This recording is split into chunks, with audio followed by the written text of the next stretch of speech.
listening to the Talkative Toastmaster podcast. I'm your host, Melanie Surplus. In this podcast, we explore how Toastmasters can help you to polish your public speaking skills, communicate with confidence, and amplify your authenticity. You'll hear from my fellow Toastmasters and I how this global organisation has impacted our lives for the better and how it could impact yours. Now, let's get talkative. Welcome, ladies and gentlemen, to episode 36. This week, I'm talking through part 3 of my multi-part series about podcasting. In part 1 of the series, back in episode 34, I talked about why I think podcasting is the perfect platform for Toastmasters and what I believe are some of the personal and professional development benefits you can gain by getting into podcasting. Then, in part 2, in episode 35, I talked through the Level 4 elective Pathways project, Create a Podcast, which introduces you to the skills needed to organise, present, produce, and distribute a podcast.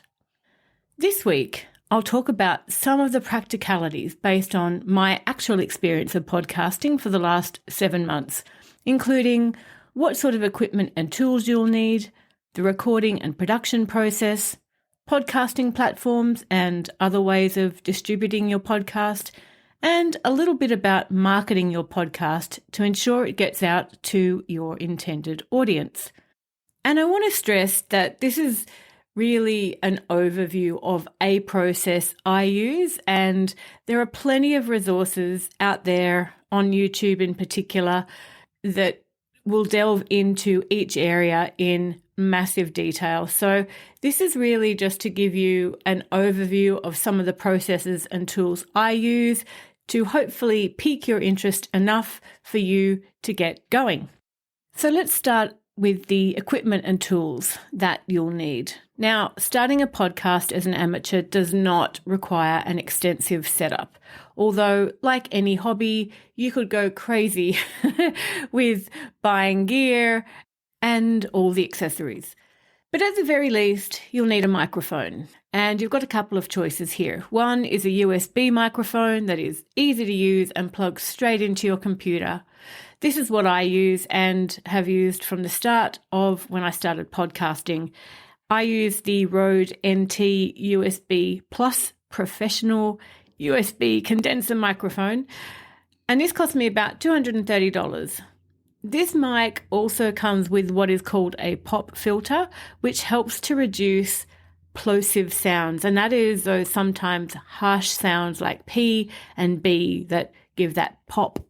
So this mic, I find, does exactly what I need it to. I don't know enough about quality sound to know what difference a more expensive microphone would make. There's many other options out there for USB microphones, including the Blue Yeti or the Audio Technica range.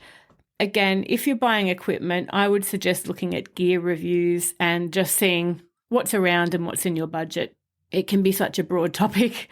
Then also we have XLR microphones, and XLR stands for External Line Return. And these are great, apparently, if you're aiming to have more than one speaker and need to plug in multiple microphones. Now, from what I've read and researched, these microphones can offer higher audio quality, but they also require an audio interface like a mixing box. And so, again, it's up to you whether you want to have simple equipment or build equipment that you may use over the long term. Then the next item you may like to consider is a pop filter. And as I mentioned, the microphone I use has one built in, but if your microphone doesn't, you can buy them as accessories, which just really help the sound quality.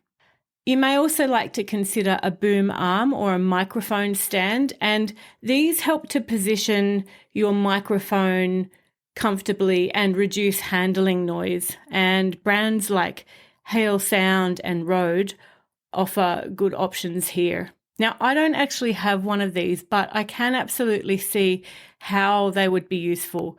My microphone sits about 15 centimeters away from my mouth when I'm talking, when I'm recording.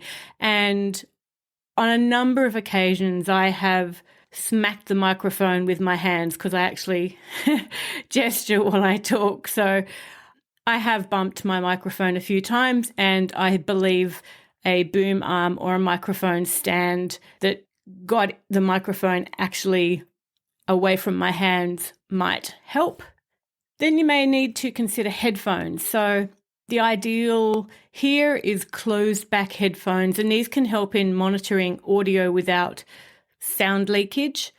That said, when I'm recording, I simply just plug in my Apple wired earphones into the back of the computer so that the audio is coming into my ears rather than outputting through the computer speakers and into the microphone. So it just helps to cut out background noise. Now, as I said, if you are using an XLR microphone, so a microphone that does not plug directly into your computer, you'll need some sort of an audio interface. And as I said, that's like a little mixing box that converts those analog signals from an XLR microphone into digital. So it's just another bit of equipment that you'll need if you choose to use an XLR mic. And as I said, I choose to use a USB mic, so I don't need to worry about that. Then you'll also need some sort of recording software. And programs like Audacity is free. I use Audacity on my Mac machine. GarageBand is free for Mac users. Or if you have Adobe Audition or want to subscribe to it, that is an option as well. I like to use the free options, push them as far as they go and as much as I need them to be able to do, and I will then only revert to a paid subscription option if I need to. Then there's also online services like Riverside FM, which allow you to do recording calls with guests into the computer. And from what I understand with Riverside is that both people talking have Riverside downloaded, so it captures better quality sound. I haven't actually recorded on Riverside, but I know that professional podcasters use it and other services like it. That said, I do all of my guest recording calls via Zoom, and I have read in podcasting circles that that is not ideal for sound quality because it's not optimized for audio. It's optimized for video, actually, and for that face-to-face communication. But for me, I find the sound quality is good enough for what I need at this time. And I already had a paid Zoom account, so I'm choosing to take advantage of that. Then you'll need a computer, and this has to have sufficient processing power to handle recording and editing tasks. And when you're dealing with sound files, they can get quite large quite quickly. So it's just a consideration that your computer can handle large file sizes. Now, you may also want to consider acoustic treatment, which might be like in studios, they have foam panels or blankets, and this can help to reduce echo and improve sound quality. Now, I don't have an elaborate setup where I record, but it is in a carpeted room, a bedroom, and across the back of one set of sliding glass door mirrors, I actually have a fabric backdrop. I use it as a recording studio for other purposes, for my coaching calls and things like that. So I think having that extra bit of fabric helps to dampen any echo that might otherwise be there with, glass mirrors and metal frames. But really with recording, it's about finding the quietest, least echoey environment that you can. Then also you'll need a podcast hosting service, and this will help to distribute your material. And I'll talk more a little bit about podcasting hosting services later in this episode. And you might also like to consider having a portable recorder. So if you're looking at doing podcasting on the go, you might want some sort of audio recording device and say a lapel mic like the Rode lapel mic or any other lapel mic. It just really depends on the style you're going for. As I said, I do all of my recording via Zoom and a USB mic, so my setup is fairly stationary. Now, when it comes to recording your podcast, as I've just said, how you record your podcast will depend on whether you're recording solo or whether you're going to have guests, whether you're recording in a studio or whether you plan to record on the go. And I find and have found it easiest from the beginning to record all of my solo episodes straight into Audacity. So I will literally sit at my computer, plug the USB mic in, plug in my earphones, open Audacity, and start to record. If I need to pause the recording for any reason, I can. And if I'm interviewing a guest, we'll both dial into a Zoom call that I've set up, and we'll use the record to cloud option. And then after I've finished, I download that file and bring it into Audacity to add my intro and outro and do editing as required. Now, just in terms of recording, it's worth noting some of the tips, and it's really important to find a quiet space to record, that's free from background noise and interruptions. I find that sometimes on particular days or particular times it can get noisier here, so I try to record at times when I know it's going to be quiet. Also, as I mentioned, the room I record in has carpet and soft furnishings which minimize, echo and reverb and that tinny sound. So the quieter the location you can record in, the better. And also, I think it's important to record in the same place each time to maintain consistent sound quality. It just becomes noticeable if you can hear things in the background and hear pots clanging away or kids running around in the background. And depending what sort of topic you're going for, that background noise might be okay, but it's not something, for example, I want in my recordings. In terms of using a microphone, and this has taken me a little time to get used to, but I think it's important to maintain a consistent distance from the microphone, and typically around 15 to 20 centimeters, depending on the type of mic you have. So when you go to buy your equipment, do some searching through, YouTube and just look to see if there are videos on how best to use that microphone. Also, I think it's important to speak clearly, to enunciate your words and maintain a steady pace. And this can be tricky, but the more you do it and the more you're recording yourself and listening to yourself back, you'll work out where to improve or what might need to change. And for me, this is an ongoing journey of discovery. Also, it's important to take breaks. So if you're recording for a long time, you can use the pause button to pause, take a break, have a drink, rest your voice, and build up that energy to carry on with the next segment. I think that's important as well. Once you've recorded an episode and you've recorded that content, it's likely that some type of production is going to be needed. There are some services that you can subscribe to that will do all of this for you, but I find that the learning for me has really come in trying to do it myself. It might be something I outsource at a later point, but I actually enjoy the editing process because I've learned so much. But for me, this starts in Audacity. So I'll have the file in Audacity. I'll add in my standard intros and outros to the episode. I'll do any editing for clarity, or if there were any areas where I completely tripped over my words, and that happens, and I have to cut content, I'll do that. And I also do basic sound editing like normalizing volume levels. And this is just a simple setting to ensure that audio levels are consistent throughout the episode. Again, this was a tip I learned through watching YouTube videos, and each time I watch a video about sound editing, I'll pick up something that I think, oh, okay, cool, that's something I can use going forward. This all takes time, but it's just building on my understanding of sound editing. And then once I'm happy with the file, I export it as an MP3 file and run it through a software program called Auphonic, which is an online sound editing platform. And it just seems to tidy up the sound a little more. You get 3 hours of uploaded content for free each month. And then if you need more than that, you can pay a nominal amount.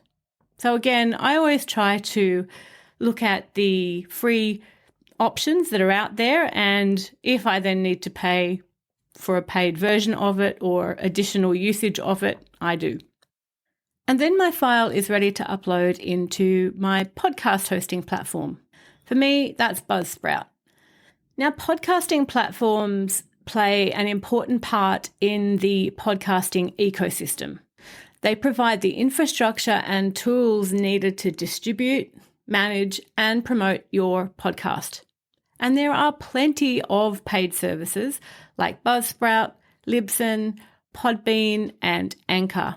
They're just a few of the names that I came across when I was researching this. I chose Buzzsprout, as I said, and I've been using them since January, and I'm really happy with what they offer. It's a paid service in the form of a monthly subscription, and it costs about $28 to $35 after the US dollar conversion. For me, the podcast hosting platforms really do a lot of the heavy lifting in terms of getting your podcast out there. But probably their most important function is storage. As I said, when you're dealing with podcast and sound files, they are large files and you need to store them and host them somewhere so that they can be played out there on the ether. So your podcasting hosting platform will provide storage for your episode and storage for those audio files, and they will handle the bandwidth required for listeners to download or stream your episodes, ensuring smooth and uninterrupted access. Sound is their business, so they have all the equipment behind their service to ensure that really you're getting the best sound quality. They also look after the RSS feed, and it's the RSS feed that takes your episode and pushes it out to all the different podcast directories. And to me, this was one of the biggest benefits of paying for a subscription to Buzzsprout or any of the hosting platforms. Now, for me, Buzzsprout will push my podcast and every episode out to Apple Podcasts, Spotify, Google Podcasts, iHeartRadio, Podbean, Podchaser, and many, many other dedicated podcasting directories that I don't even know about, but which have big communities in their own right. So now, once it's all set up, and it took a little bit to set up, but it was very easy. It was a very step-by-step process, follow the bouncing ball. Once that was all set up, now I just upload an episode, schedule it to go out on a Monday morning, and Buzzsprout handles that distribution. It automatically pushes the audio file and the show notes out to a heap of different platforms. So this just saves so much time. It is possible to do that manually, but for me, it's just not worth the time to manually do that if I can automate it through this software. Also, Buzzsprout and the other podcast hosting platforms make it really easy to submit your podcast to directories and really just to get it listed. And this helps to increase your reach and accessibility. I'm sure there is no way in the world that I would have been able to get listeners from Zimbabwe and Russia and Sri Lanka and Cambodia, let alone Australia and the US, had my podcast not been run through one of these big hosting platforms. This is what they do. It's in their interest to get your podcast out to as many platforms as they can. So this is just another benefit of having your podcast hosted in a professional podcasting environment. One of the other things the platforms provide is analytics and stats. And so there's a heap of information about the number of downloads, where people are listening from, what type of devices they're listening, and it just really helps to understand how each episode is going. a little bit about the demographics of who's listening and, as I said, where they're listening from, what their listening habits are. And this can help you over time to refine your content or to get a better understanding of whether the content you're producing is resonating. The podcasting platforms will also have monetization options, and whether that's integrating ads, paid ads into your podcast and you get a cut of that, or subscription models where you can set it up so that your listeners pay per episode or pay to participate. There are additional monetization options in the podcast hosting platforms. I haven't explored them. As I've said before on this podcast, I'm not looking to monetize this particular podcast, but it's good to know that that option is there if I ever needed it.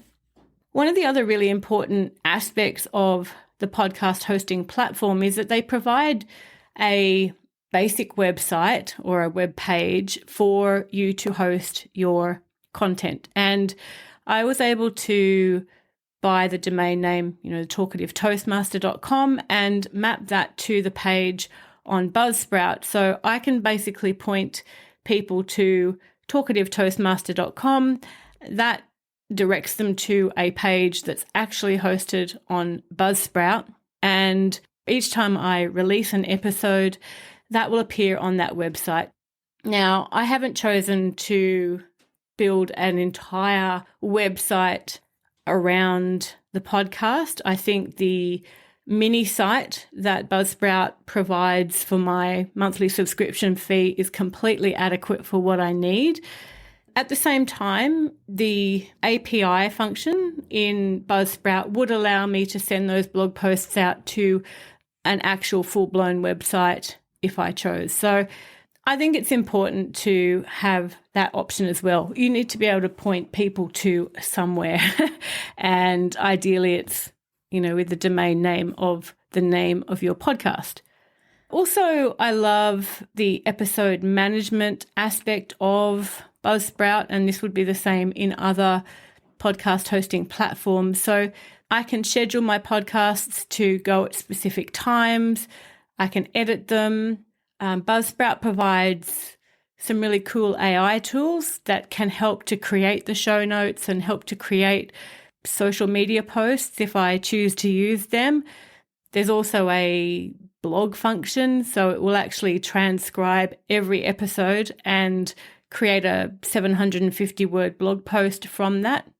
Now, I don't actually publish that content anywhere, but it's good to know that it's there if I needed it and if I wanted to repurpose this content in other ways. And also there's a really supportive community. And again, each of the podcast hosting platform companies will have a social media community around them and their own YouTube channels talking about podcasting tips. And it's great to be able to dive into that forum and ask for questions and support on any questions I have about the platform. It just makes my life much easier if I can't get something happening in the way I want or if I need a question answered. And what I've found generally is that the podcasting community is very supportive. It's much like Toastmasters in that most people are there and wanting other people to succeed. Most podcasters know what it was like to release their first episode or their first couple of episodes and hear crickets and then over time build an audience and build a following. And I love that everyone is so friendly and supportive. And again, the podcasting hosting platforms are going to be able to provide that environment. Now, that's a bit about the podcasting platforms out there. But with all that being said, if you're looking to just get started on this level 4 elective project, at the very least, you could simply upload an audio file to YouTube or to a Rumble channel and put on a bit of cover art and just send people there. It doesn't have to be that complicated. I'm just giving you some of the options I use and which make my life easier. But for the purpose of the level 4 project, you could really use very simple publishing software and be done with it. Once you've got your podcast out there and on the directories, whether it's through podcast hosting platforms or YouTube or Rumble or wherever, then you'll need to think about marketing your platform. And just because it's out there and published doesn't mean that people will automatically find it. You've got to do a bit of legwork here to promote your work. One of the first things I did was to create some business cards in Canva, which is free online graphic software, and just with basic details about the Talkative Toastmaster podcast, my phone number, the website address, and I hand this out to anyone who I think might be interested. So it's a very traditional form of marketing, but it's quite effective. If I happen to be at a networking event and talking about podcasting, I can just whip out the card and give it to someone to say, oh, hey, check out my podcast. I think social media is really important. I have a Facebook page, Twitter account, and Instagram account for my podcast. Although that said, I am in Facebook jail, which is a long story, so I can't actually do anywhere near as much on Facebook as I would like to promote my podcast. But I do promote my podcast within the Toastmasters community and at the clubs I'm in, and that happens to be quite specific to my audience. As I mentioned, I think it's really important to have a website, and my podcast hosting platform provides that, and it's where I can point people, because I don't know if their preference is going to be to listen to the podcast on Spotify or iTunes or Google Podcasts or Amazon Music or wherever. So by pointing them to my website, that gives them all the options about where they can listen to the podcast, and that just makes it easier. I think as well, one of the other ways you can market your podcast is to collaborate with other podcasters. So either appearing on each other's shows or reaching out to podcasters that have a topic that might be similar to yours, but somewhere where you can add value and you can point back to your podcast and say, hey, I speak about this topic.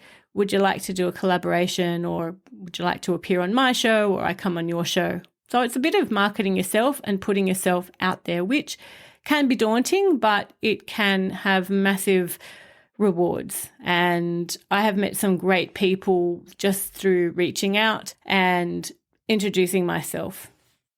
One of the other areas to consider is how to optimize the words in, say, your show notes or even your episode titles so that it can be found in search engines. And if you can provide transcriptions as well, again, some services will automatically do this for you. I know that I believe it's iTunes has just started to provide transcripts automatically of each episode that's uploaded there. So transcriptions can provide more written content, which makes it easily findable in search engines. So that's another option for you.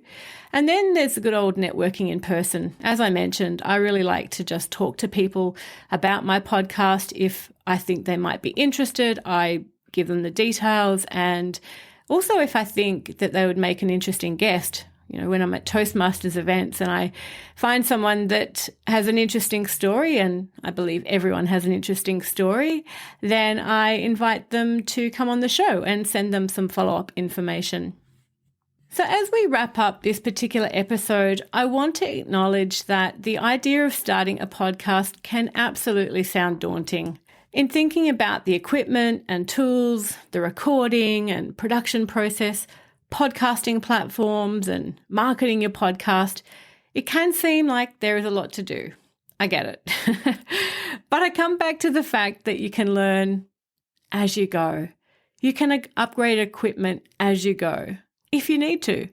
You can study more about sound editing as you go if you need to. You can observe how other podcasters interview guests effectively and try different techniques yourself as you go. You won't know any of this stuff until you actually do it, and they're all just skills that can be learned and improved over time. As I mentioned in episode 34, I truly believe that podcasting is the perfect platform for Toastmasters. Whether you're looking to share a topic you're passionate about, build your personal brand, or create engaging content for your audience, starting a podcast has been one of the most rewarding parts of my Toastmasters journey to date. So for Toastmasters considering doing the Create a Podcast Level 4 elective, I would say just dive in, get going on it and see how you go. And if this series in any way inspires you to start a podcast, please reach out to me and send me a link to your creation. I would love to hear it.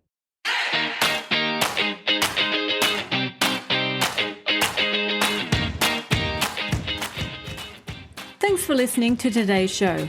Head to talkativetoastmaster.com where you'll find the show notes for this and all other episodes, as well as links to some awesome Toastmasters resources. If you found value in today's content, I'd really appreciate if you could share it with friends and colleagues who may be interested, or leave a review on iTunes. This helps more people to find us. Until next time, remember the words of Roger Love. All speaking is public speaking, whether it's to one person or 1,000. Have a great week.